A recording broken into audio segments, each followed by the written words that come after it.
we're going to learn about nested loops in Python. So, nested loops in Python are basically just loops inside a loop.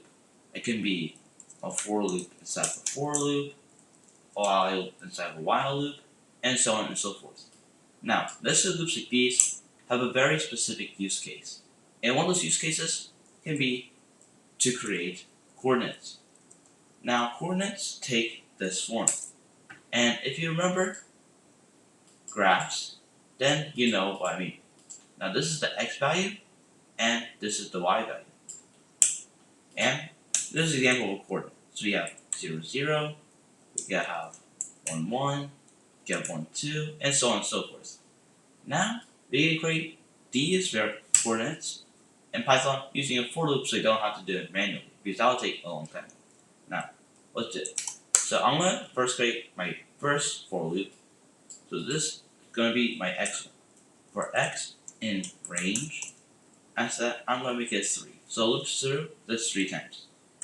I said I'm going to print out x. So let's see to resolve this. And I said you see that you have 0, 1, 2. Now, we can take this one step further. We know that we have x here, but we need another one for y. So we can create another for loop. For y in range, I said we could also make this 3 too. I said we now have this x variable that's going through here, and this y variable that's going through here. I said that we can now do print. I said let's use an x string that we can easily put in variables and we don't have to concatenate. So, obviously, in order to make a coordinate, you first need to have parentheses like this. Instead, you can put in our curly bracket here, a curly bracket here. Now it's going to be x, and this is going to be y. So see the result of this.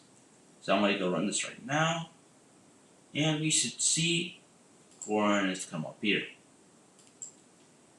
As you can see, we have coordinates now. We have 0, 0, 0, 1, 0, 2, as it goes to 1, 1, and 2, 2.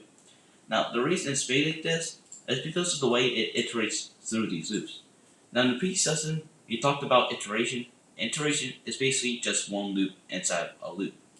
So, first, it will do x for x in range. And since the first one is 0, since Python always starts from 0, it'll make the x value first 1, 0.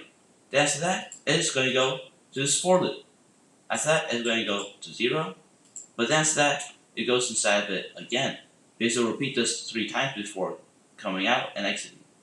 So you can see 0, 1, and 2, all with this 0, 0, x value. Then after that, once it breaks out that loop, it's going inside this loop again, and now x equals to 1, and so on and so forth. As you can see, that's why it is like this. Nice and organized.